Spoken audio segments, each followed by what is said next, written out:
안녕하세요. 자, 사회조사 분석, 네, 첫 번째 비대면 강의죠. 비대면 강의를 시작하도록 하겠습니다. 그, 오늘 강의는, 지난 시간에 전체적인 사회조사 분석에 대한 강의 내용하고, 우리가 이제 SPSS 프로그램 기본 사용법을 이제 배웠기 때문에, 오늘 비대면 강의에서는, 음, 이제 추석 전이고 해서 간단하게 이 사회조사 분석사라고 하는 거하고 사회조사 분석사 중에서 그 실기 시험이 어떤 형식으로 치루어지고 어떤 문제들이 주로 이제 출제되고 있는지 그 출제 유형 같은 거를 좀 간단하게 이제 말씀을 드리도록 할게요. 자, 그래서 이 사회조사 분석이라는 과목 자체가 물론 사회조사 분석사 시험만을 위해서 하는 거는 아니지만 이제 사회조사 분석이라고 하는 과목을 통해서 여러분들이 사회조사 분석사 시험 준비를 하시는 분도 있고 또 뭐 거기에 도움이 되면 좋을 거기 때문에 기본적인 이 사회조사 분석과 관련된 다양한 활용 측면을 주로 이제 수업을 통해서 이제 배워나가지만 동시에 이제 사회조사 분석사를 준비하는 데에도 도움이 되도록 그렇게 이제 같이 혼합해서 조금 그 과목 운영을 하도록 하겠습니다. 자, 여기 이제 보시면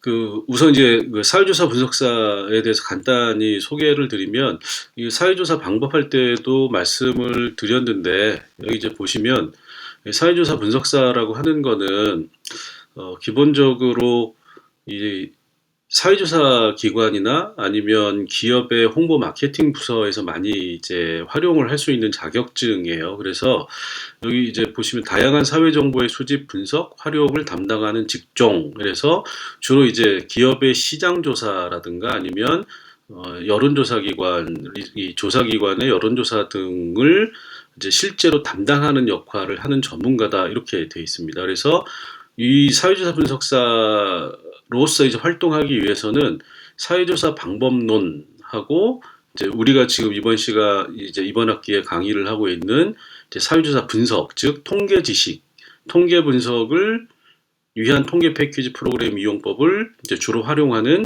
사회조사 분석이라고 하는 두 가지를 이제 알아야 됩니다. 그런데 이제 사회조사 방법은 이제 지난 학기 했기 때문에 이번 학기는 이제 사회조사 주로 이 분석과 관련된 통계 분석을 위한 통계 패키지 프로그램 주로 이제 SPSS를 활용해 가지고 어떤 식으로 분석을 하느냐라고 하는 거를 이제 강의를 하는 거죠. 그래서 결국은 사회조사 방법론하고 사회조사 분석을 통해서 우리가 이제 사회조사 분석사 자격증 취득을 위한 기본적인 지식이나 또는 이제 실질적인 이제 실무 분석을 수행할 수 있도록 하는 거고 사회조사 분석사는 이 두 가지를 같이 이제 요구를 하고 있는 겁니다. 그래서 이제 기업, 정당, 정부 뭐 이런 각종 단체에서 시장조사 및 여론조사에 대한 계획을 수립하고 조사를 수행하고 여기까지가 이제 그 계획을 수립하고 조사를 수행하는 게 사회조사 방법론에서 주로 하는 거고 그 결과를 통계 처리하고 그거에 대한 분석 보고서를 작성하는 업무 중에서 이 뒷부분 통계 처리 및 분석 보고서를 작성하는 게 이제 사회조사 분석 강의 시간에 주로 하게 되는 겁니다. 자, 요 사회조사 분석사는 이 한국산업인력공단이라고 울산에 본사가 있죠. 산업인력공단에서 이제 관리를 해요. 그래서 이제 그 사회조사 분석사를 시험으로 해가지고 하는 거는 이제 2급이라고 하는 2급 자격증을 받게 되는 건데 여기 이제 그 홈페이지가 있어요. 그래서 큐넷이라고 하는 이제 산업인력공단에서 운영하는 홈페이지인데 여기에 들어가게 되면 이제 이 사회조사 분석사에 대한 자세한 이 시험 정보가 나와 있습니다. 자, 여기 이제 사회조사 분석사 2급 우대 현황인데 매년 바뀌긴 해요. 근데 여기 이제 보시면 경찰 공무원 임용령, 공무원 임용 시험령 뭐 해가지고 이 각종 시험에서 이 사회조사 분석사 2급을 가지고 있으면 이제 약간의 이 가산점이나 우대를 해주는 그래서 여기 보시면 가점이 있는 경우도 있고 뭐 이렇게 창업전이나 이런 우대를 해주는 여러 가지 경우가 있죠. 그래서 요거는 여러분들이 어떤 분야에 진출을 하게 될지는 모르지만 그러니까 다양한 분야에서 사회조사 분석사 자격증을 가지고 있으면 뭐 조금 도움이 된다 정도로 생각을 하시면 될 것 같아요. 자, 그 다음에 이제 이건 시험 정보인데 필기 시험하고 실기 시험 해서 이제 두 번을 봐야 되는데, 이제 필기 시험 수수료 뭐 한 2만 원, 실기는 한 3만 5천 원 정도 되죠. 그래서 뭐 그렇게 많은 돈은 아닙니다. 그리고 출제 경향은 실제로 사회조사 분석사가, 그러니까 시장조사 및 여론조사를 독립적으로 총괄적으로 수행할 수 있는 그 어떤 역량을 평가를 하고 있어요. 그래서 여기 이제 출제 기준을 여기 이제 큐넷에서 이제 제공을 하고 있는데, 여기 보시면 시험 과목이 필기는 조사방법론 1, 2, 그 다음에 사회통계 이렇게 돼 있고, 실기는 사회조사 실무라고 해가지고 설문 작성하고 단순 통계 처리 및 분석 이렇게 돼 있죠. 그래서 이 사회조사 방법론 시간에 배우는 내용이 필기의 1, 2에 해당이 되는 거고, 그 다음에 이제 실기 중에서는 설문 작성과 관련된 내용이 포함이 됩니다. 그 다음에 이제 실기 그 사회조사 분석 같은 경우에는 이제 사회통계하고 단순 통계 처리 및 분석인데, 이 통계 처리 및 분석의 내용이 그렇게 어렵진 않아요. 그래서 여기 이제 사회조사 분석 시간에 하는 거고, 여기 이제 필기는 사지 택일, 이제 객관식으로 해가지고 보는 거죠. 그 다음에 실기는 복합형으로 해가지고 작업형 2시간, 필답형 2시간, 이렇게 이제 4시간 정도로 봅니다. 그리고 합격 기준은 필기는 이제 40점 이상, 이제 요 40점 이상을 맞아야만 꽈락을 면할 수 있다는 얘기고, 전 과목 평균 점수는 60점 이상이 넘어야 되고, 실기도 60점 이상만 넘으면 합격이 된다. 이렇게 이제 생각을 하시면 됩니다. 자, 그래서 실제로 그 이전에 시험을 본 학생들이 보면 뭐 그렇게 문제가 어렵지 않다. 그 실기에서도 이제 기본적인 내용들이 많이 나오기 때문에 뭐 이렇게 전체적으로 시험이 어려운 시험은 아니다라고 이제 얘기를 하고 있어요.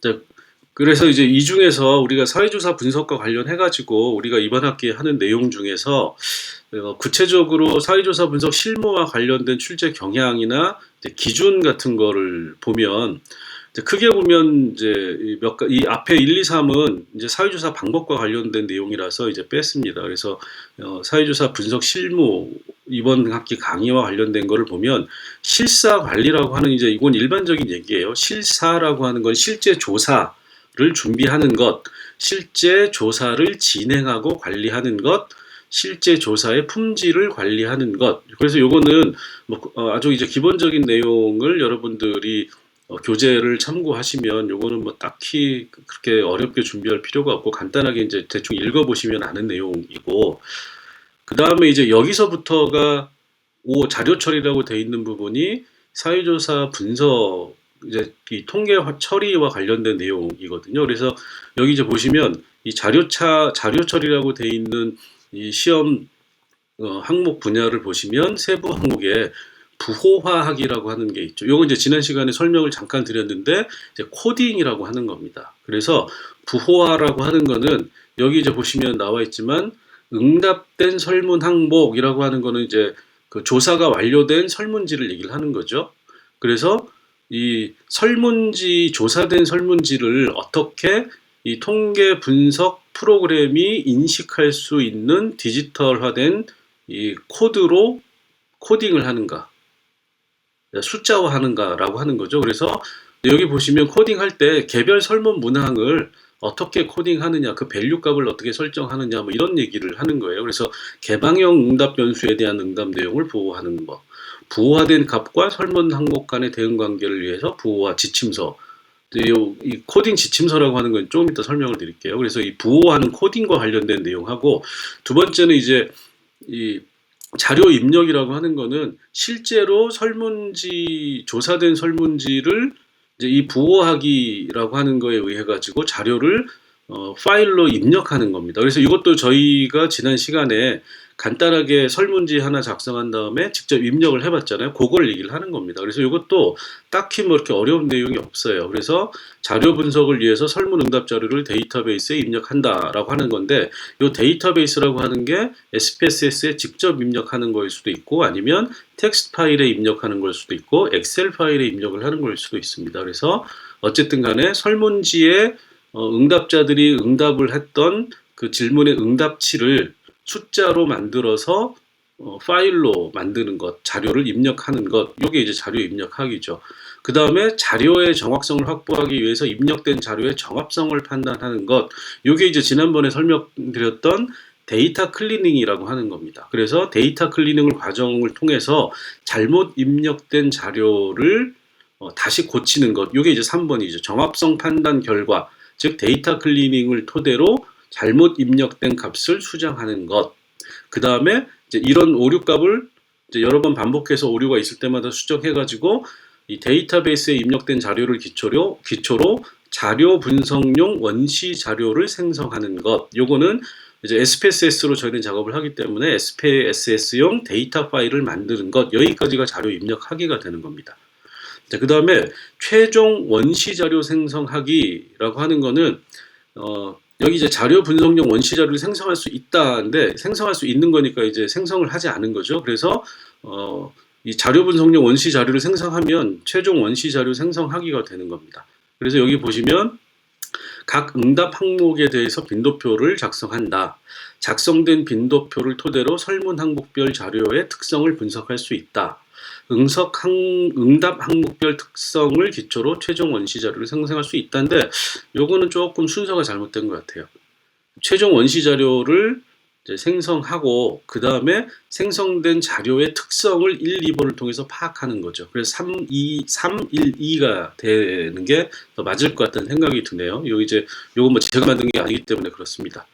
그 다음에 이제 기본 원시 자료, 로 데이터라고 우리가 보통 얘기를 하는 거죠. 그래서 코딩을 하고 데이터 클리닝을 해서 우리가 분석할 수 있는 어떤 자료의 셋을 SPSS 파일 형태로 만든 다음에 그 다음에 이제 하는 게 6번 2차 자료 분석입니다. 그래서 2차 자료 분석이라고 하는 거는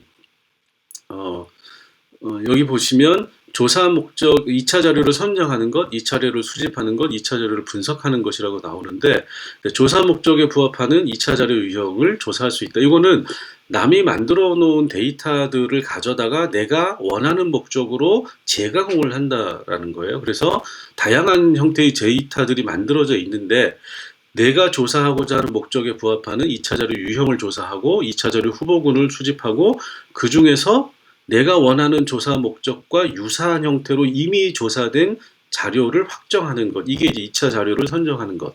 그 다음에 2차 자료 수집하기는 선정된 2차 자료를 수집하기 위한 계획을 세우고 수립된 계획에 따라 2차 자료를 직접 조사해서 확보하고 그 다음에 확보된 2차 자료를 2차 자료라고 하는 건 남이 조사해 놓은 자료를 얘기를 하는 거예요. 조사 목적에 따라서 수집한 2차 자료를 점검하고 점검 결과에 따라서 다시 데이터 클리닝이나 자료를 통폐합하거나 재가공한다. 이게 이제 2차 자료 수집하기입니다. 그 다음에 2차 자료 분석하기는 원시 자료 분석하기하고 똑같은 거예요. 분석하고자 하는 목적에 맞게 2차 자료를 분류한다는 거는 2차 자료라고 하는 건 남이 조사해 놓은 자료를 내가 갖다가 내 목적에 맞게 쓰는 거기 때문에 내 목적에 맞게 기존에 있는 데이터를 통합하거나 분리하거나 다양한 형태로 재가공하는 거를 얘기를 하는 겁니다. 그 다음에는 자료의 특성에 따라 분석 기법을 적용하여 분석한다는 그냥 자료 분석한다는 거죠. 그 다음에 분석한 결과를 결론을 도출한다. 내가 원하는 목적에 맞게 조사 분석을 해보고 그 분석의 결과를 결론이라고 하는 형태로 제시한다. 그 다음에 조사 목적에 따라 2차 자료 분석 보고서를 작성할 수 있다.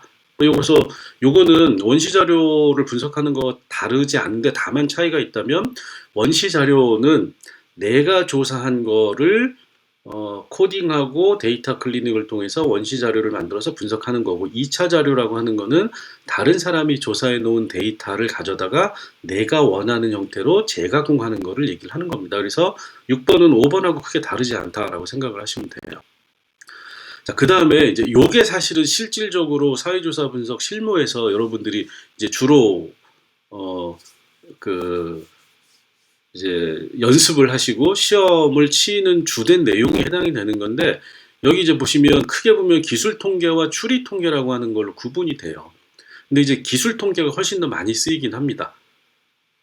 자, 그러면 이 기술 통계라고 하는 거는 이제 우리가 아직 배우지 않았지만 수업 시간에 이걸 배우는 건데 이제 추정 및 가설 검증을 한다라고 하는 거예요. 요거는 이제 아주 원론적인 얘기에 해당이 되는 거고 요 내용은 사실 부분적으로 사회조사 방법 시간에 이제 대부분 배운 내용입니다. 그래서 분석 목적 달성을 하기 위해서 수집된 자료를 파악한다. 그래서 내가 분석하려고 하는 목적에 맞게 조사가 됐는지를 수집된 자료를 검증하는 거고, 그 다음에 이제 그 설문지를 코딩을 하고 데이터 클리닝을 해서 원시 자료가 만들어지면 그 원시 자료 설문지를 보고 내가 원래 분석하려고 하는 목적에 맞게 가설을 세워야 되는 겁니다. 그래서 이 가설을 세우는 것도 사실은 사회조사 방법 시간에 다 한 거예요.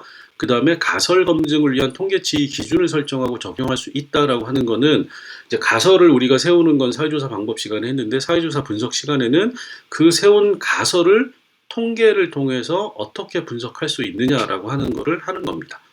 그래서 요거는 사실 분석이라기보다는 어떻게 보면 이제 이론적인 측면에서 기본적인 내용을 이제 여러분들이 숙지하면 되는 내용입니다. 자, 그러면 이제 여기서부터 2번부터가 진짜 분석을 하는 거예요.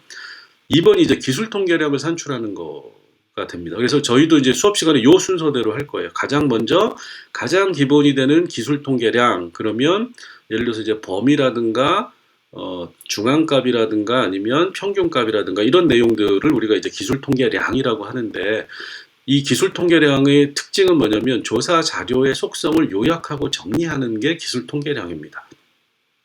그 다음에 표본 전체의 전반적인 속성을 파악할 수 있다. 이게 이제 기술 통계량에 대한 이론적인 얘기고, 자, 그래서 첨도, 외도 등 자료의 기울기와 구조를 확인할 수 있다라고 하는 요 내용까지가 기술 통계량을 산출하는 것.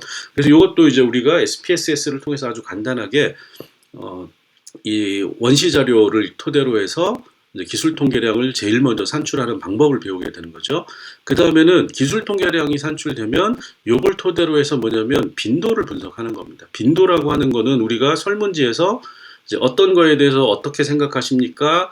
1, 2, 3, 4, 5라고 하면 각각의 응답값이 얼마나, 1번 응답은 몇 명이 응답을 했고 2번 응답값에는 몇 명이 응답했고를 설문지 문항별로 다 이제 분석을 하는 거죠. 이게 이제 빈도 분석이라고 우리가 얘기를 하는 거고, 그 다음에 이제 교차 분석은 집단 분석이라고 생각을 하시면 돼요. 빈도 분석에다가 뭘 하나 더 하냐면 각각의 응답 값이라고 하는 게 그 빈도가 집단별로 어떻게 상이하게 나오는지를 보는 겁니다. 그래서 예를 들어서 우리가 정부의 어떤 정책에 대해서 어떻게 생각하십니까? 그러면 매우 찬성부터 매우 반대까지 5개의 응답값을 주고 응답해라라고 했으면 교차 분석에서는 남성과 여성이 각각의 경우에 그 정책에 대해서 어떤 다른 응답을 했는지를 살펴보는 거예요. 또는 성별뿐만 아니라 연령별로 할 수도 있는 거죠. 그 다음에 대학생의 경우에는 학년별로 또는 학과별로, 이런 것들이 전부 다 교차 분석이 되는 겁니다. 그래서 교차 분석은 카이 제곱 분석이라고도 얘기를 하는 건데, 그래서 카이 제곱 분석을 통해서 가설 설정과 가설 검증을 할 수가 있습니다. 그래서 분석 설계에 따라서 교차 분석의 결과를 산출하고, 그 다음에 이제 중요한 게 통계적인 의미를 도출하는 거예요. 해석을 하는 거죠. 그러니까 통계라고 하는 거는 일정한 숫자에 대해서 어떤 그 숫자를 제시를 해주면 그 숫자가 의미하는 바가 어떤 건지를 여러분들이 해석을 할 수가 있어야 됩니다. 자, 요게 이제 교차 분석에 해당되는 내용이고, 그 다음에 이제 평균 차이 분석이라고 하는 거는 t-테스트나 아노바라고 하는 거예요. 그래서 요거는 이제 집단 간 차이를 보는 방법입니다. 그래서 요것도 가설을 설정하고 그 가설이 설정된 가설이 맞는지 안 맞는지를 검증을 하는 과정으로 이렇게 이제 이루어집니다. 그래서 여기서부터 다 똑같죠. 가설 설정하고 가설을 검증한다. 그래서 가설을 검증한 이후에 가설이 유효하다고 이제 분석이 결과가 나오면 그 분석된 결과를 산출하고 그 산출된 값에 해석을 하는 것. 이것도 평균 차이도 마찬가지죠. 가설을 설정하고 가설을 검증하고 그 다음에 분석 결과를 산출한 다음에 결과에 대해서 통계적 검증과 해석이라고 하는 거는 의미를 부여한다. 이렇게 되는 거죠. 그래서 이게 이제 그 주로 기술 통계 분석의 주된 내용들입니다. 그래서 여러분들이 여기에서는 기초 통계량을 산출하는 것, 중앙값, 평균, 범위 뭐 이런 것, 그 다음에 첨도, 외도, 그 다음에 빈도 분석, 그 다음에 교차 분석, 평균 차이 분석, 이렇게 이제 해가지고 기술 통계와 관련된 주된 이제 시험 범위가 되는 거죠.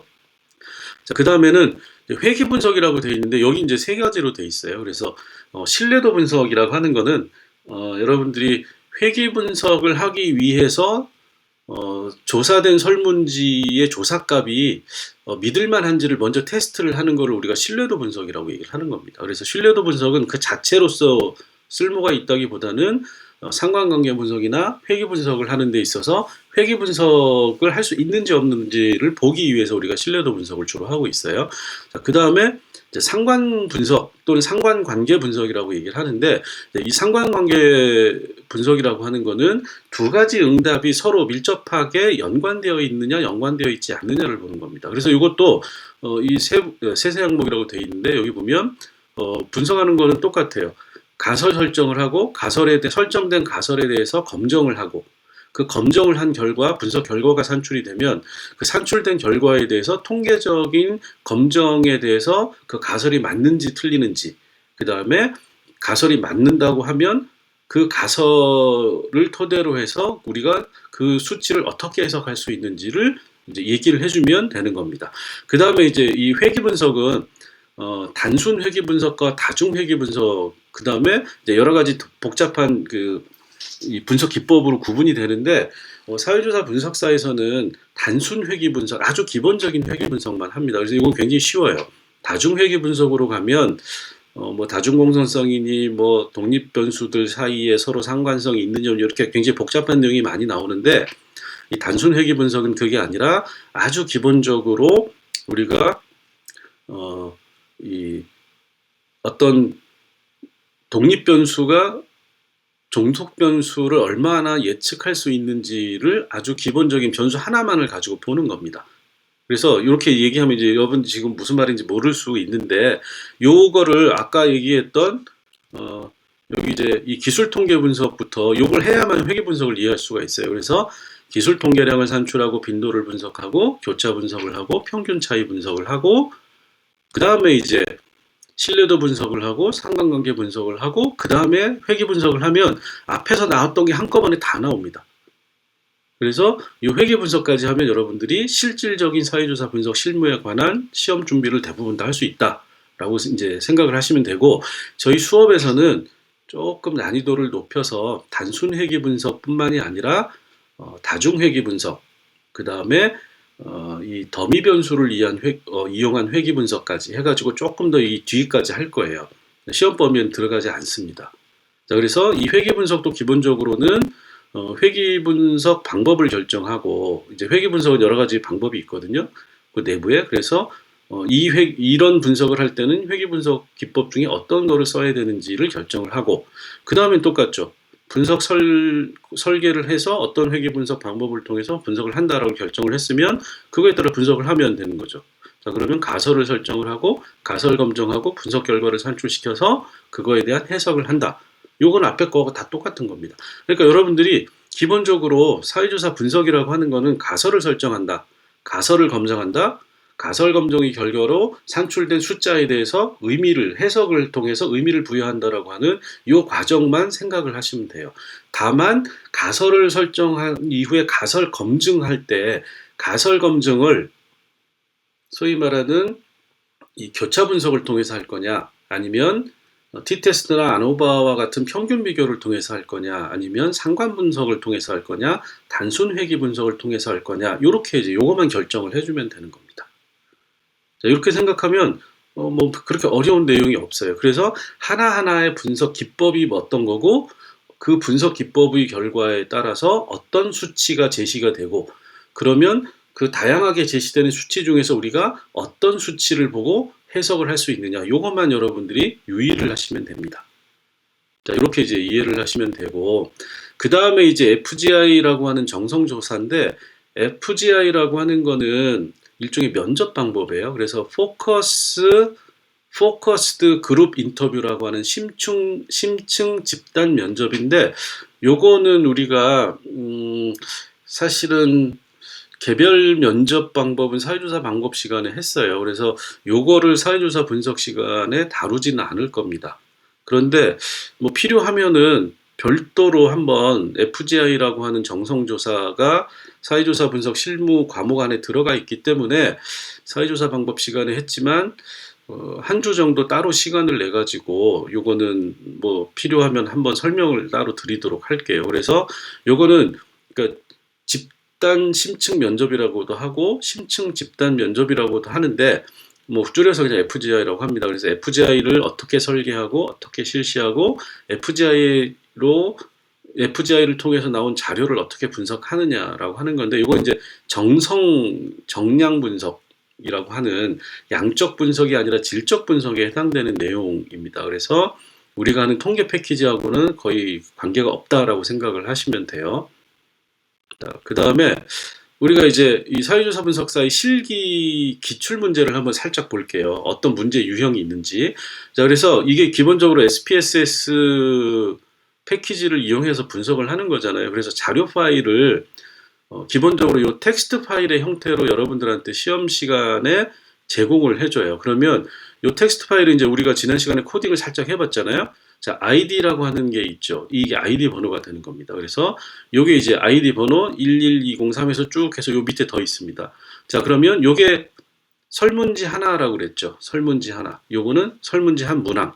그래서 문항이 하나, 둘, 셋, 넷, 다섯, 여섯, 일곱, 여덟 개 정도밖에 안 돼요. 그러니까 굉장히 간단한 형태의 텍스트 파일로 자료 데이터를 여러분들한테 제공을 해주는데 요거 이제 지난번에 우리가 코딩할 때 했던 걸 잠깐 생각을 해보면 Q1-1, Q1-2, Q1-3 이 Q는 퀘스천이겠죠. 질문 1-1, 질문 1-2, 질문 1-3 이렇게 한 거죠. 뭐 예를 들어서 정부의 부동산 정책에 대해서 어떻게 생각하십니까? 1에서 5 뭐 이렇게 한 거고 그 다음에 여기는 자, 우리가 이제 지난번 코딩할 때도 제가 강조해서 말씀을 드렸지만 집단 변수에 해당이 되는 거죠. 인구 통계학적 변수라고 해서 모든 설문지의 대부분의 경우에 제일 마지막에 나오는 그래서 자, 젠더라고 되어 있는 자, 성별, 뭐 에이지, 연령, EDU는 에듀케이션, 학력, 리전은 지역이 되겠죠. 인컴은 수입.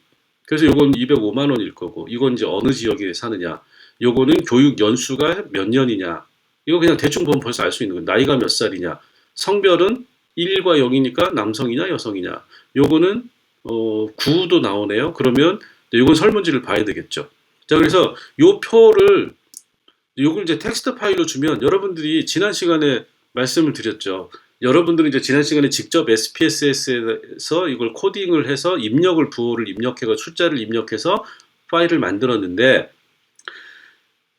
요게 이제 다른 형태로 저장된 파일을 SPSS의 파일로 바꾸는 변환 과정을 통해서 다른 파일 불러오기를 통해서 할 수 있다라고 말씀을 드렸잖아요. 그래서 이것도 우리가 수업 시간에 배우는데 기본적으로 이거는 뭘 하는 거죠? 텍스트 파일로 작성된 데이터 원시 자료 파일을 각각의 경우에 수험생들이 사용하는 프로그램, 우리들 같은 경우 SPSS가 되겠죠. SPSS 파일로 불러서 변환을 시키는 것 자체가 하나의 문제가 되는 거예요. 그렇죠? 변환을 못하면 분석을 못하는 거죠. 그래서 이렇게 텍스트 파일로 이렇게 주게 되는 겁니다. 자, 그 다음에 두 번째로 뭘 주냐면 코딩 가이드. 저는 이제 아까 조금 전에 텍스트 파일로 된 거를 보고 대충 어떤 질문이고 어떤 변수고 변수의 내용이 뭔지를 이제 대충 추측을 했는데 여기에 이 코딩 가이드라고 하는 거는 그 설문지의 내용을 요약을 해서 이렇게 제공을 하는 거예요. 그럼 여기 이제 변인명, 이 변수 이름이죠. 변수명은 ID 일련 번호다. 그 다음에 Q1은 뭐죠? 정치 분야의 만족도, 교육 분야의 만족도, 사회 분야의 만족도 이렇게 돼 있죠. 그러면 자, 이건 기본적으로 5자리 숫자 이제 변수값 ID는 5자리고 자, Q1, Q2, Q3라고 하는 거는 1, 2, 3 만족, 그저, 보통, 불만족이라고 하는 거고 자, 여기 9는 무응답이라고 돼 있죠. 이거 지난 시간에 뭐라고 그랬나요? 미싱 밸류를 주로 한 자리 숫자일 때는 9, 두 자리 응답값을 줬을 때는 99, 세 자리 응답값을 줬을 때는 999. 근데 여기는 한 자리를 응답값 1, 2, 3 한 자리 응답값이니까 무응답값, 미싱 밸류 값을 9를 준 거죠. 그죠? 성별 01. 자, 여기 연령은 20세에서 49세까지를 조사한 거니까 두 자리가 되죠. 그러면 미싱 밸류는 99로 한 겁니다. 자, 우리는 실무에서는 이걸 어떤 거는 9로 하고 질문마다 어떤 거 99로 하고 이걸 귀찮으니까 실무에서는 그냥 99999 다섯 자리 해서 한꺼번에 다 쓴다고 했는데 요거 이제 시험이니까 원칙적으로 하는 거죠. 원칙적으로는 그 문항의 자릿수에 해당되는 가장 큰 숫자인 9자를 무응답 값으로 한다. 두 자리면 99. 8에서 20년도 두 자리니까 99. 여기는 대도시, 중도시 이렇게 해가지고 이 코딩 가이드를 보면 각각의 데이터 원시 자료의 변수의 속성이 어떤 건지를 다 알 수가 있어요. 그죠? 그래서 수입은 작은 71만 원에서 546만 원까지가 값이 나왔고 999는 몽답 세 자리니까. 그래서 여러분들이 이거 코딩 가이드를 보고 여러분들이 그 제공받은 이 텍스트 파일에 나와 있는 이 원시 자료의 속성이 어떤 변수의 속성이 어떤 건지 내가 분석하려고 하는 내용이 어떤 건지를 파악을 해야 되는 겁니다. 그리고 이걸 토대로 해서 데이터 클리닝을 하셔야 돼요. 여기 보시면 실제 문제입니다. 여기 보시면 데이터 파일의 코딩 가이드를 참고해서 수입과 연령 변수에 대해서 이상한 값이 존재한다면 이상한 값의 해당 값을 결측으로 처리하라 라고 하는 건 뭐죠? 데이터 클리닝을 하라는 얘기예요. 그리고 결측 처리한 걸 가지고 분석해라 앞으로. 이건 이제 자료를 처리하는 가장 기본적인 어떤 기술을 알고 있는지를 확인하는 거죠. 그래서 수입과 연령 변수에서 데이터 클리닝을 하고 결측치가 나오면 결측치의 개수를 적어라 라고 하는 겁니다. 그래서 수입과 연령에 대해서 결측 숫자가 몇 개가 나왔는지 요거 이제 나중에 요거 하는 거를 우리가 수업 시간에 다 이제 학습을 하게 될 겁니다. 그 다음에 이제 두 번째 유형은 이렇게 돼 있어요.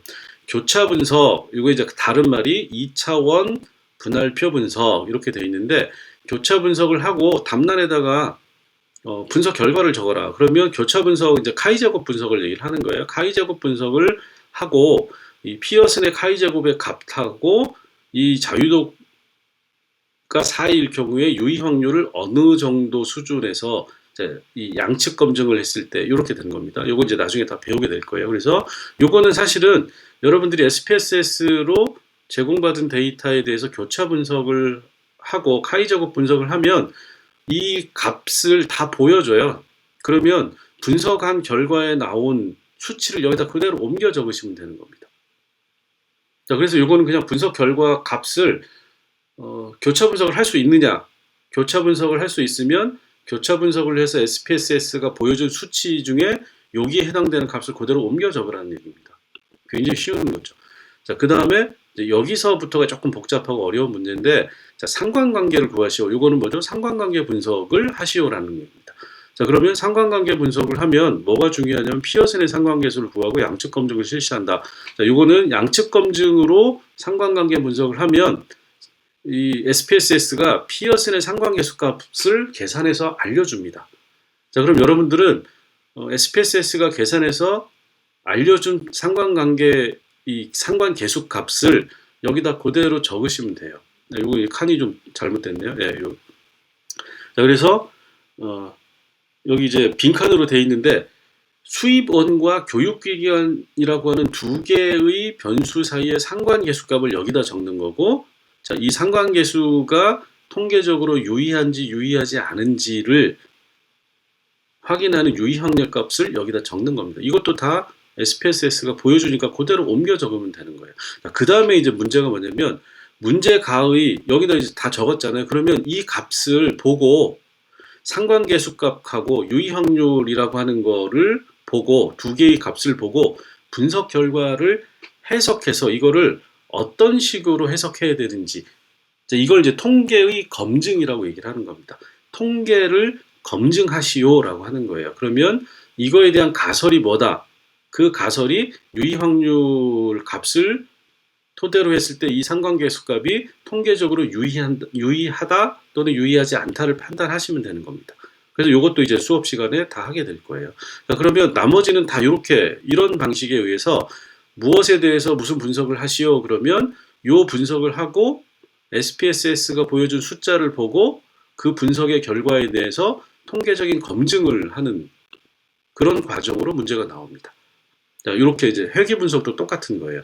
자, 그래서 정리를 하면 조사 방법론 1, 2, 그래서 여기 이제 조사 방법론 1은 조사 일반과 설문지 작성이고 조사 방법론 2는 표집 측정 척도에 관련된 거고, 자, 사회 통계는 이제 사회조사 분석 시간에서 우리가 하죠. 통계 기법이죠. 그 다음에 사회조사 실무는 요건 이제 조사 방법은 1, 2 사회통계는 실기 시험, 아니 필기 시험에 해당되는 거고, 여기 이제 실기 시험인데, 실기 시험은 하나는 사회조사 방법에서 나오는 설문 작성과 관련된 거, 그 다음에 또 하나는 사회조사 분석에서 우리가 다루게 될 통계 분석에 관련된 거.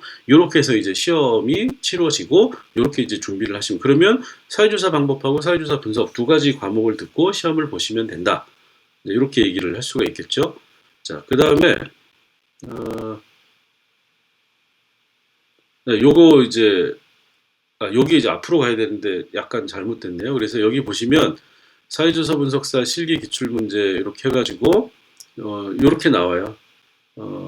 제일 처음에 시험 문제지에 모든 문제에 대한 답안은 통계 패키지 SPSS를 이용해서 수행한 결과를 바탕으로, 그러니까 여기 네가 분석해라라는 거죠. 컴퓨터를 가지고 문제지에 그 다음에 답을 적으면 된다라는 겁니다.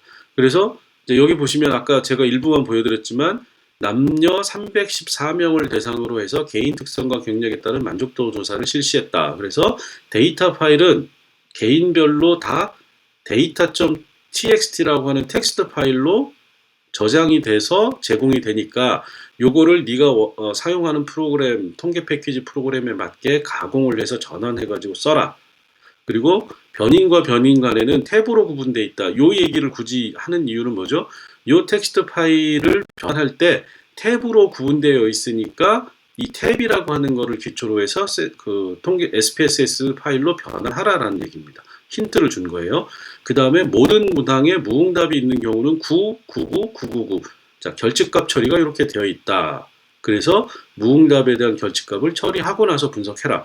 이거 처리 안 하고 분석하면 어떻게 되죠? 값이 달라지겠죠. 이건 지난 시간에 얘기한 겁니다. 수업 강의 시간에. 그래서 이런 방식으로 이 지시문이 나오고 자료 파일이 제공이 되고 그 다음에 코딩 가이드가 제공이 되면 그걸 가지고 여러분들이 지시하는 분석을 해서 나온 결과치를 보고 숫자를 그대로 갖다 적어주시면 된다. 뭐 이렇게 어려운 건 특별히 없다라고 생각을 하시면 됩니다.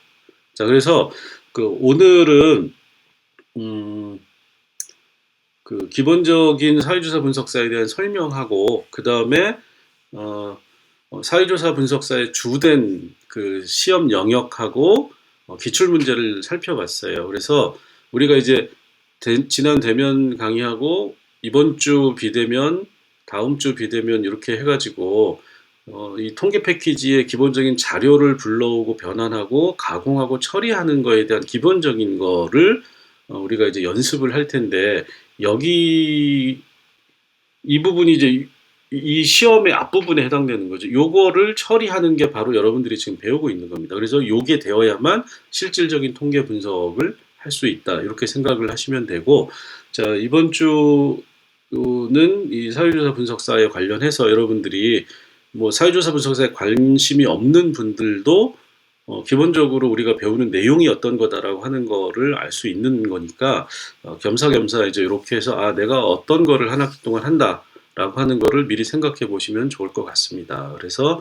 자, 이 두 번째 강의죠. 비대면 강의는 항상 두 개로 된다고 그랬죠. 기본적으로 이 강의 진도에 의해 가지고 쭉 지금 이제 SPSS 활용과 관련된 부분을 이제 하고 있고 두 번째로는 보조적으로 그거 관련해서 우리가 사회조사 분석사 또는 수업 내용에서 지난 시간에 주로 이제 다루지 않았지만 알아두면 좋을 만한 내용들로 보충해서 하는 그래서 이제 지금 말씀드린 건 이제 두 번째 동영상에 해당이 되는 건데 이런 거를 참고를 하시고 지난번에 말씀드렸듯이 데이터 파일에 대해서 여러분들이 컴퓨터 SPSS의 데이터 창하고 그 다음에 입력창, 아웃풋창 뭐 이런 다양한 창들이 어떻게 구성이 되어 있고 어떤 메뉴들이 있는지를 자꾸 눈으로 익히면 훨씬 더 이걸 이제 그 앞으로 분석을 해나가는 데 있어서 수월하게 될 겁니다. 그래서 그거를 연습을 자주 하시길 부탁드리겠습니다. 자, 오늘은 여기까지 하겠습니다. 자, 수고하셨습니다.